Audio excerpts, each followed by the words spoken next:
হাতে না রেখে বিয়োগ শিখি। এটা হচ্ছে এককের ঘর, এটা হলো দশকের ঘর। প্রথমে আমরা এককের ঘর ডান পাশ থেকে শুরু করবো, এককের ঘর দিয়ে শুরু করি। এককের ঘরে এটা কত?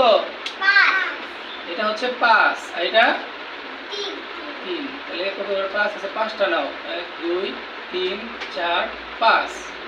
আর নিচে কত আছে? এটা 3। 1 2 3। তাহলে এখান থেকে এটা বড় বড় সংখ্যা কোনটা? 5। তাহলে 5 থেকে 3টা বাদ দাও। 1 2 3, এই 3টা বাদ দাও। কয়টা রইল? 2। তাহলে এককের ঘরে বসবে 2। ঠিক একইভাবে দশকের ঘরে করবে। দশকের ঘরে বড় সংখ্যা কত? 8। তাহলে লেখো 8টা নাও। 1 2, 8টা কাঠি নাও। 3 4 5 6 7 8। আর নিচে আছে কত? 1। তাহলে 8টা কাঠি থেকে একটা কাঠি বাদ দাও।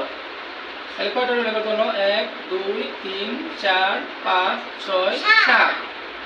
এই 7 আমাদের বিয়োগফল হবে এই 7। যেভাবে করেছি ওই একই রকম ভাবে এটা সমাধান করবে এখন তোমরা।